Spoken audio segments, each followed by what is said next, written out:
He's going to figure out a way to subliminally tell us something off, bro. We seen the display the other day when she walked past reporters with her face up against the wall like this. Like she ain't want to talk to nobody. Well, I'm here to tell you, we finally get locker room footage. Now, this is something that we have not seen throughout this entire tournament. Videos of what is going down inside Team USA locker room. Be another routine qualifier, but instead it turned into a chess match nobody expected. One player broke records, yet found herself mysteriously benched. The offense stalled, fans panicked, and questions went unanswered. And then, like a plot twist in a thriller, a new coach appeared, and everything clicked. Suddenly, the obvious became undeniable. So what hidden tension had been simmering?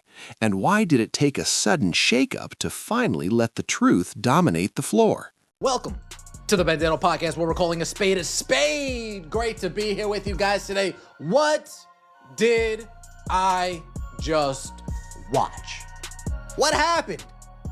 Where was all the transition offense from yesterday? Where was all the team ball from yesterday? Non-existent today. You know what happened? I'm just speculating here. Kara Lawson, preparing for today's game, she got tapped on the shoulder. Tap, tap, tap. She looked behind her, and there she was, staring at Kara Lawson. Is not that Caitlin Clark dominated. Everyone expected that. The uncomfortable part is how easy it was once someone finally stopped overthinking it. Because now the question is not whether Clark is great. That debate quietly died somewhere between 5 broken records and a 55-point demolition. This is very profound. Now, in the footage that I'm about to show you guys, you're going to see Caitlin Clark not talking to anyone. Head down like this. Everybody else going to be laughing and joking and playing. But she's going to be very serious. Now, I believe this footage was taken before the game, possibly after the game. But to me, it don't matter when it was taken. It's letting us know her attitude while in Puerto Rico, I should say.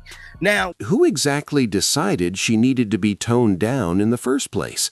And why it took a coaching disappearance for common sense to make a comeback? Let's start with the part that sounds like fiction, but unfortunately is not. That Caitlin Clark is stuck on the outside looking in. And I feel like I have an idea why. Be honest with you guys, I believe there's some agenda going on. I believe Kara Lawson is back coaching Duke, the head coach of Team USA. She wasn't even there today. She wasn't even present, okay? I believe Nate Tibbetts was told you do not start Caitlin Clark. Chelsea Gray is the starter no matter what. Opens its qualifying run, and Clark steps onto the international stage like she has been waiting her entire life for this exact moment. Not easing in, not adjusting slowly, not finding her rhythm like analysts love to say when they're buying time. She immediately rewrites history. So Team USA just had an impressive win yesterday over Italy, in which Caitlin Clark came off the bench to give us 12 points, 5 assists, had a handful of turnovers. Overall, a good game. The entire game changed the minute she got in there, as every game does usually. Caitlin Clark has a problem. Number one, she's too good. She's running circles around people. She can drop 30, 40 on your head. She can give you 15, 18 assists if everybody catches and scores. She's a problem. She changes the entire pace of games. It's ridiculous. And then on top of being good, she's also global. She's iconic. In one game. Not spread across a tournament, not collected over time like souvenirs. One appearance, one stat sheet, one very loud announcement to the entire basketball world that she is not here to participate. She is here to rearrange things. At this point, any reasonable coaching staff would look at that performance and say, this is the engine now. This is the system. This is what everything revolves around moving forward.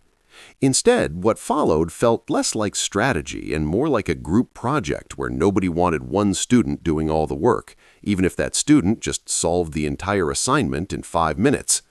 Enter Carl Lawson, who responded to this historic explosion by doing something that can only be described as aggressively democratic.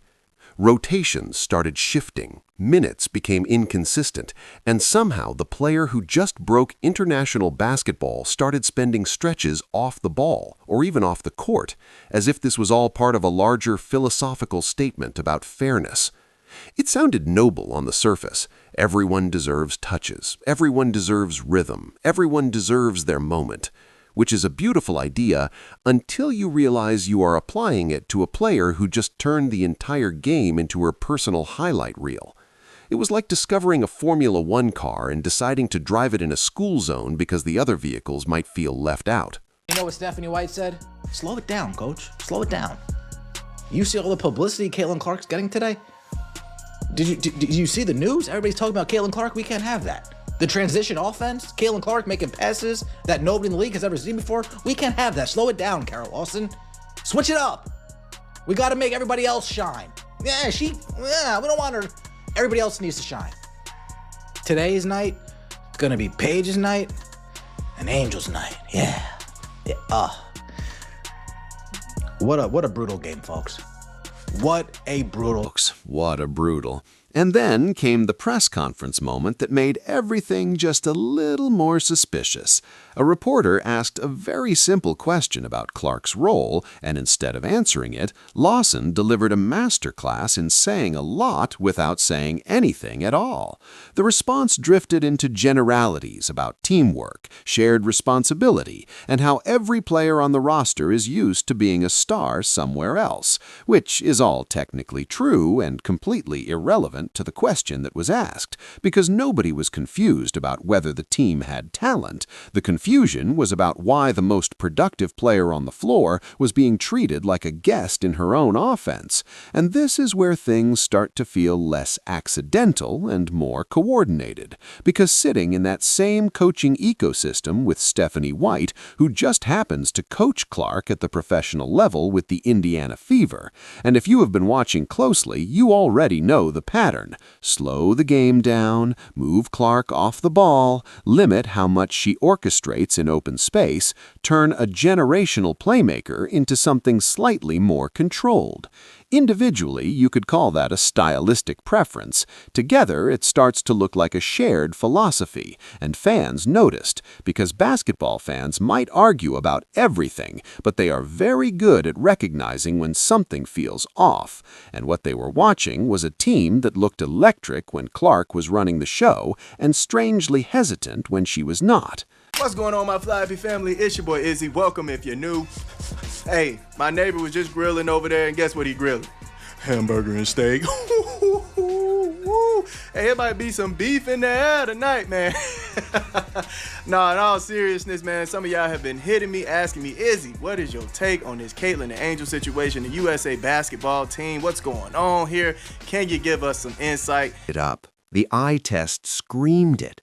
The pace shifted dramatically depending on one simple factor, whether Clark had the ball in her hands. But here is where the story takes a turn that even the most dedicated conspiracy theorists did not see coming. Right before a key matchup, Carl Lawson was gone. Not gradually phased out, not ceremonially replaced, just gone. No clear explanation, no dramatic announcement, no satisfying resolution. One day she is there, carefully managing rotations and avoiding direct answers, and the next day she is not on the sideline at all, and into that very convenient vacuum walks Nate Tibbetts. Now, Tibbetts did not arrive with a long speech about philosophy or a manifesto about team balance. He did something far more radical in this particular situation. He looked at the roster and started the best player. That was it. No drama, no committee decision, no emotional debate about fairness, just a simple, almost suspiciously obvious basketball decision. Clark starts, and suddenly everything that had been complicated becomes very simple again. The offense flows, the ball moves. Players who looked slightly uncomfortable before now look like they remembered how to play basketball. The pace jumps, the spacing improves, and the entire system starts functioning like it was designed by someone who enjoys scoring points. The lineup clicks immediately, featuring names like Kelsey Plum, Paige Beckers, Angel Ree, and Ryan Howard alongside Clark. And what happens next is not just a win, it is a statement disguised as a scoreboard. A 55-point blowout, 101-46. So people think Caitlin Clark is getting iced out on Team USA, but she's still leading the team in points and assists. I've seen the clips everyone's posting. Moments where it looks like Caitlin Clark is wide open and not getting the ball. Or another player is pushing the ball up the court instead of letting her initiate the offense. But here's the part people are missing. This roster is loaded. You got elite guards like Chelsea Gray, Kelsey Plum, and Paige Beckers. You also have players with completely different styles like Angel Reese, who naturally push the pace when they grab rebounds. So when you have a roster this loaded with talent, there's gonna be an adjustment period. Does not just end a game, it ends arguments, because now it is no longer theoretical. You cannot say maybe this approach could work when another approach just produced a demolition that looked like a varsity team playing against a group that met each other 5 minutes before tip-off. But the real moment, the one that made everyone shift uncomfortably in their seats, came after the game. Because Nate Tibbetts did not do the usual coach thing. He did not deflect. He did not hide behind vague language. He did not protect the previous system with polite ambiguity.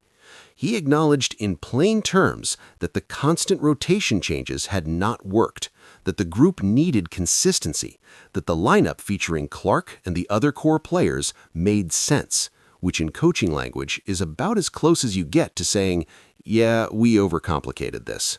And just like that, the entire situation flipped. What used to look like a philosophical debate suddenly looked like a very avoidable mistake. What used to be framed as team balance started to feel a lot like holding back your most effective player for reasons nobody can fully explain. And now the ripple effects are impossible to ignore. Because this is not just about one international run. This is about what happens next, especially back in the WNBA, where Stephanie White is still in charge of the Indiana Fever. And now there is a very public comparison sitting on the table. On one side, you have a system that slows Clark down, redistributes her responsibilities, and tries to create balance. On the other side, you have a system that says, give her the ball, let her see the floor, and watch what happens. One produces awkward stretches and confused possessions. The other produces record-breaking performances and 50-point wins. All right, Nate Tibbetts took the podium today to address things about the game. Caitlin Clark not starting. I believe there's some agenda behind this. Let's make this very clear. Chelsea Gray has started all 3 games. We have seen Angel Reese start games, Paige Beckers start, Kelsey Plum started, Jackie Young started. We've seen everybody start. I think Stephanie White started one of the games. It's been absolutely ridiculous. We watched Kiki Iriafin get a start. It's only a couple games left. They said that they was rotating everybody into starting lineup and doing this and doing that.